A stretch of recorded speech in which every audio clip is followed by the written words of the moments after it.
All right, welcome back, terrestrials, to the Quarantine Movie Reviews. In today's episode, if you watched last week's episode, you would know we're doing 1985's Commando. The director was Mark Lester. The budget was $9 million, and it brought in $57 million, roughly. The cast consists of Arnold Schwarzenegger as John Matrix, Ray Dong Chong as Cindy, Alyssa Milano as Jenny Matrix, John Matrix's daughter, Vernon Wells as Bennett, Bill Duke as Cook. These are the only characters you need to know. Yeah. So, Jerry, kick it off. What's up? All right, this is not complicated movie here, ladies and gentlemen. The bad guys kidnapped his daughter, and now this commando is going to war.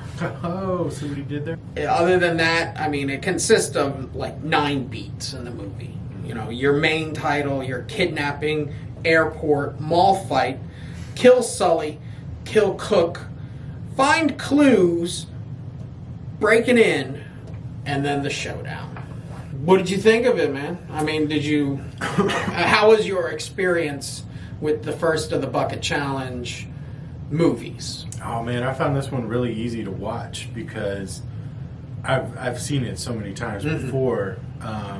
You know, when you're younger, you love, especially with guys, we love action movies. We love that like masculinity, that toughness, that probably got us into trouble later in our lives. But it was nostalgic rewatching it, and you know, it's just a 80's action trope.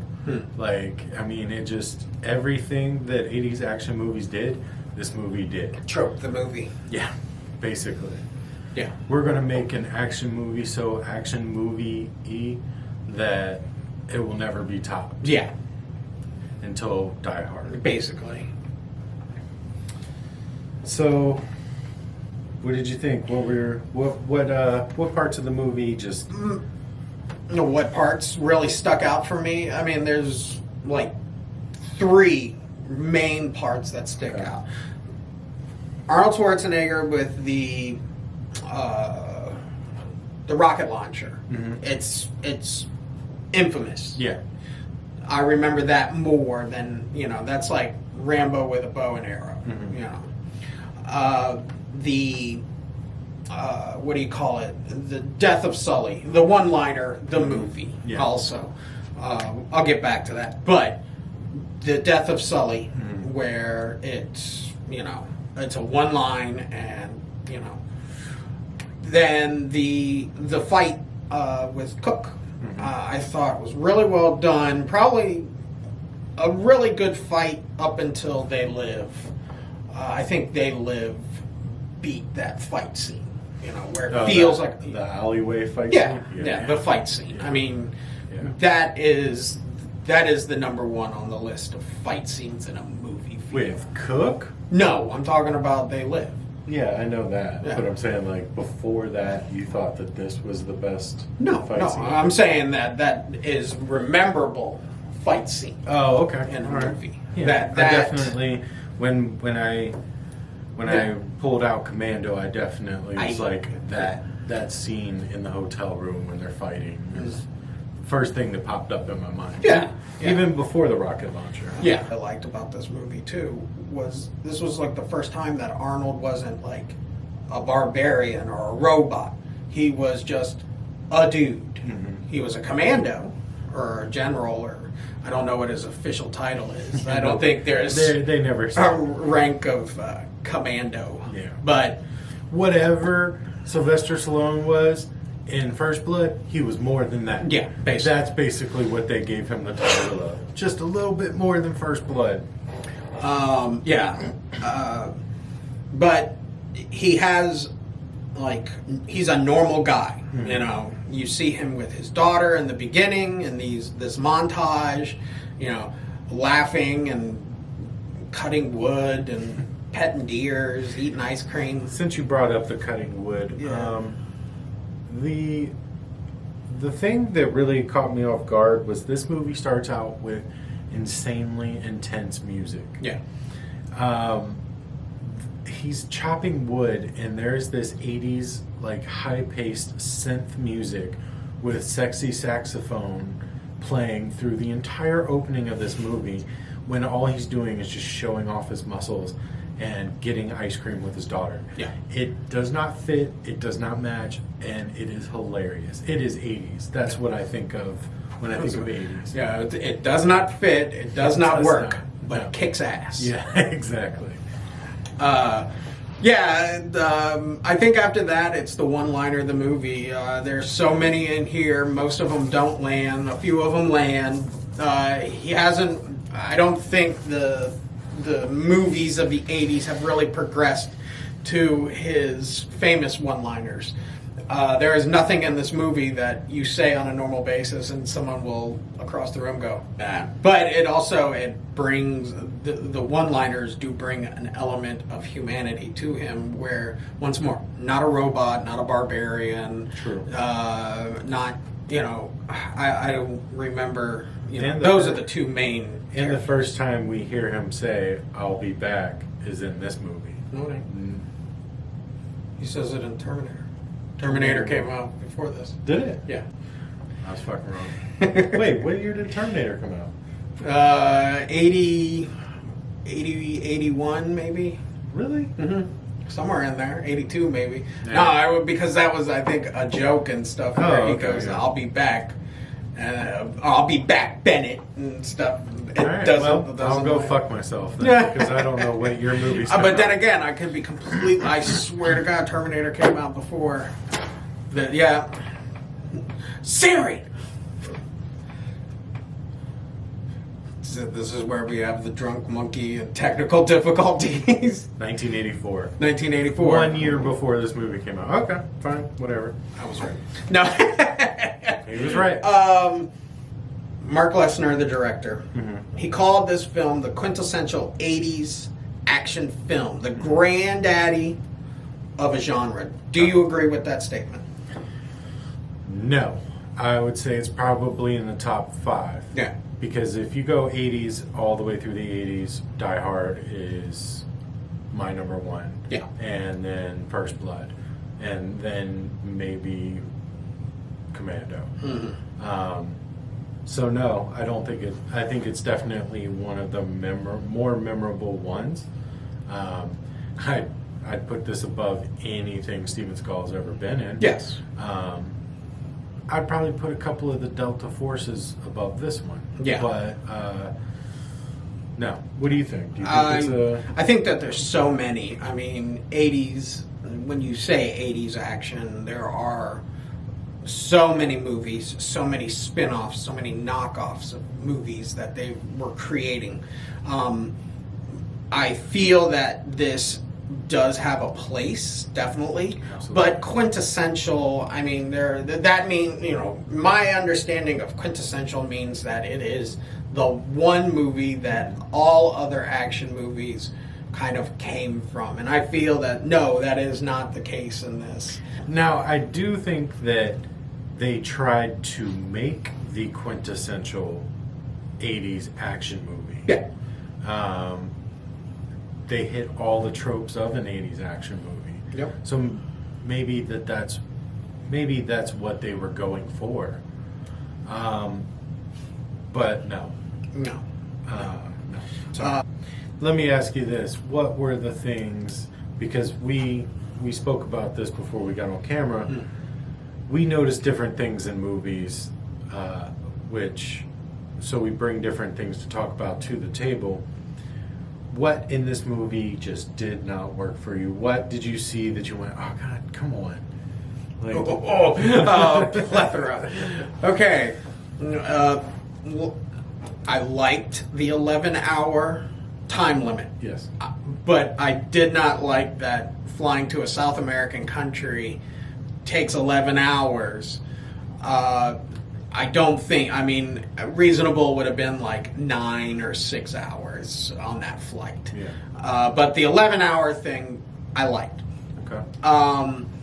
The the fact that Arnold can just do completely horrible wrong things in this movie with no repercussion. I'm gonna just beat the hell out of a bunch of security guards. Mm-hmm. No. Well, we don't see an APB out for Arnold. No! Yeah. And he later on decides to, rob a military surplus store with a bulldozer. He's just like... Yeah, they don't even show where that bulldozer came from. No. They just cut to him in the bulldozer, starting it and driving it. Yeah. How a truck works, you can probably explain this a little bit better. The scene where he decides to push a truck down a hill and steer down it just seemed kind of awkward after a while. But then again, all of these things, if you are on the other side of the screen right now going, they have no clue what they're talking about. Yes, I do, because this is all camp. I'm just complaining about it because he asked me to complain. Anything else that just really... No. I will not skip over very many things that just didn't work for me. Mm-hmm. Okay, so for me, a big thing when I watch movie is so for me, a big thing when I watch movies is continuity. It drives me crazy, and it's almost like a game to me trying to find the inconsistencies. So I'm going to go over those first. One of the bigger ones was when he goes to kill, what's the little weaselly guy's name? Sully. He goes to kill Sully. They tear this yellow Porsche to shit that Sully is driving. It's sitting on its side. He flips it over to take it and drive it, and they drive away in a perfectly brand new Porsche. And then moments later pull up in a busted Porsche to the hotel. Those kind of inconsistencies, just, I don't know, they set me off. I don't know. They really grind my gears, as Peter Griffin would say. When Arnold is fighting Cook in the hotel room, he gives the great line of, "I eat Green Berets for breakfast, and right now I'm very hungry." If you watch this scene closely, Arnold is not talking in this scene. His mouth is not moving. His mouth is, in fact, closed. That type of thing bugs me. And then there's towards the end of the movie, right before the final all-out war that he sets on this little island, he gets out of the plane in his black underwear and gets into a raft and very casually strolls up onto the island in this raft. And as he's jumping out of the raft in the island, he's wearing gray jogging shorts. And then they cut to him back in his black underwear. I don't know why these things bother me. They do. Those things fucking drive me crazy. But outside that, like the continuity issues, Cook in the beginning is holding a MAC-10 sideways, and he's a Green Beret. No Green Beret is going to hold a fucking MAC-10 sideways. But hey, it's 80's. Yeah. So that's, I guess, that doesn't. Just whatever. Do it that way. That looks good on screen. Other than that, let's talk about Matrix and Bennett. Bennett, I feel, is the better of the two villains. There's two villains in this: Ares, and Bennett. And Bennett, is played by Werner Wells, is just a better villain. He has more of a point to be a villain, I think. The end fight that we see, stick a knife in me, as Arnold would say. It gets weird, but it feels like the end of a video game, or where you're reading a book, and he, because he is the last man standing kind of deal. Bennett is just a better villain. Well, I think he's a better villain, but also I think he's the main villain. Yeah. The Warlord is a side villain or Bennett using the Warlord as his reasoning to get back at Matrix. Yeah.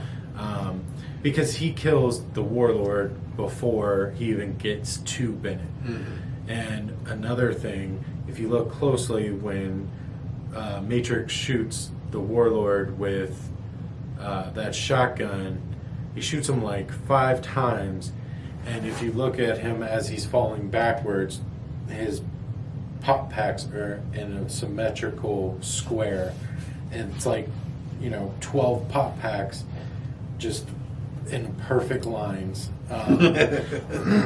But anyways, that's probably how good John Matrix is. Yeah, you can make him go off in a triangle pattern, rectangle. Yeah, any which way he wants. Yeah, but yeah, I like Bennett as a villain. I mean, he's played villains before. He was the villain in Mad Max Part 2, The Road Warriors. He was in Weird Science earlier this year. And, he's just... He's that classic idea. He looks like Freddie Mercury on steroids. But I kind of enjoyed, if one thing that I really enjoyed was the Bennett villainry. Yeah. I think... The only thing that bothered me is, I swear, when I was younger, Bennett's outfit was chainmail. No, it's ropes. Yeah, it's just fucking ropes. Yeah. I could have sworn it was chainmail. Yeah. I thought he wore this chainmail vest the entire time. I'm sure there's a bad guy that I'm thinking of that does wear chainmail, but... No, because I was watching this, and for like my couple of viewings, I was like, that's chainmail, and then I noticed real up close. No, Yeah. this is... Yeah, they're tied ropes. He just got some hemp artist to knock out a sweater for him. But it was the 80s. It's like, what do we put this guy in to make him look bad? It's like... Fishnet vest. Yeah. Whatever. All right, well, I got one more thing to complain about. Cindy's character. She is a problem for me throughout this movie. She is reluctant. First, she tries to turn him into the police and gets the mall security sicked on Arnold's character. And apparently that mall has 300 to 400 security guards, but what mall doesn't, Well, I do like how you're complaining. She has the audacity to call the police. I mean, he's just holding her against her own will. He asked her a very simple favor. Just do it. Yeah. Just go in there and draw him out. That's all you got to do. I'll protect you. You can see it in Matrix's eyes that he was very serious and very concerned for his daughter's well-being. So, anyways, so first she does that. Then he wrecks her car, and she's like, "Wow, we're out of car now." She doesn't give a shit about this car. Like, okay. And then she just basically complains at him until she decides somewhere in the middle of him killing a guy and dropping him off a cliff that she's going to help him now. And then, she's his biggest fan and supporter until the end, where somewhere in this entire timeline of her turning him into the police for being a weirdo, she has fallen in love with him. She fell in love with him somehow. At the end of the movie, they come walking out onto the beach, and Arnold has his little talk with his colonel or whatever, and walks to the plane, and Cindy gets out of the plane and hugs and kisses Jenny, John's daughter, like they've been best friends, and you don't know that little girl. Why are you talking to her or touching her or anything else? And I guess it was just, I don't know. Fucking, it just bothered me. I just saw it and I was like, what the fuck is she doing? Like, I don't run up and hug random kids that I don't know, especially not after a traumatic experience like that. Because she was kidnapped and held in a warlord's mansion somewhere in South America. So... Also, did you notice at the end, like, Alyssa Milano, when she started it, she seemed very young. Yeah. Like when they were filming the beginning, Yeah. and through that. And then I think a little bit of time had passed because when Arnold had to carry her out to the plane, she had to like fold her knees up so they don't scratch the ground. It almost looked like. I mean, I know Arnold's not like, you know, like real tall guy, but it's just I was sitting there noticing that her legs were like bent the whole time. Like she has to be uncomfortable being held by Arnold in one arm and like bending her knees instead of like, you know, holding her because, you know, she had a growth spurt all of a sudden. Right, so any closing thoughts? No, well, yes. I would recommend going and seeing this if you haven't seen it in a while. Maybe at least, you know, once a year, because it is a movie that needs to be like just viewed like now and again, you know. You don't have to do what we do where I watched it 4 times. 4 times, but yeah, watch it. It's great. We've sat here and like, you know, nitpicked it and stuff like, man, wow. Yeah, but it's still a great movie. I mean, I definitely agree. It was definitely a good movie. It does. I mean, it is a campy 80s action movie. You know, Arnold persevered through insane odds. He took out 300, or what was the kill count? Yeah, 109 kills. 109 kills. Arnold did 102, but the number varies depending on what website you look at. Yeah. I've seen 102 Arnold kills to 82 Arnold kills, but it's still like, round up. Who cares? It's Arnold. Yeah, so he killed 100 and we'll say 2 people. Sure.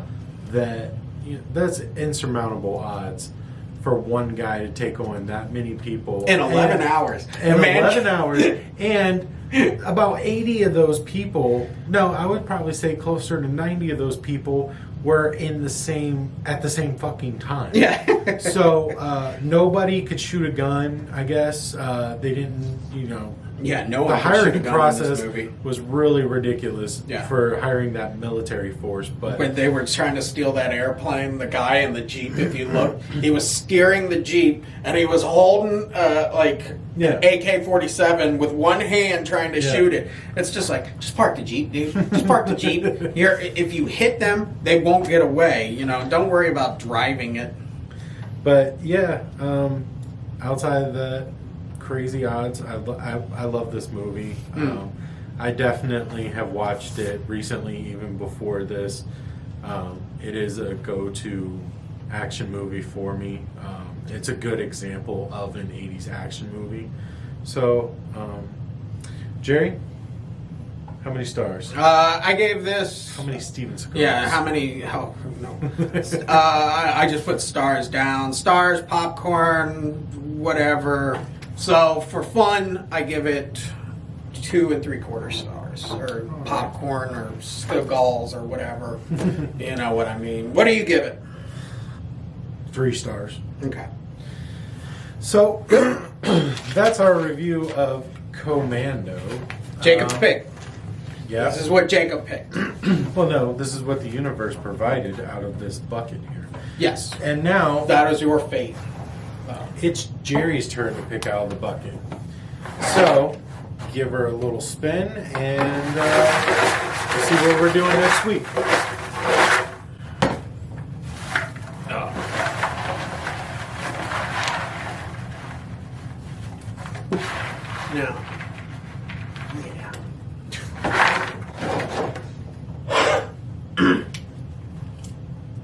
It's blue paper. Got blue lines on it. All right. We are watching Point Break.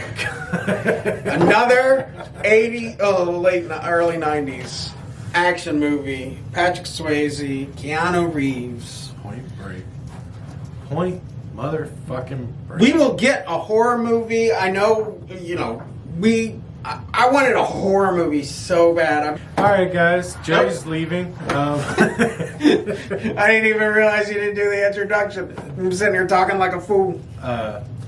All right, guys. Well, next week it's Point Break, and thanks for watching. You can find us on Facebook, YouTube, Instagram, and now Twitter. Ham. Alrighty then.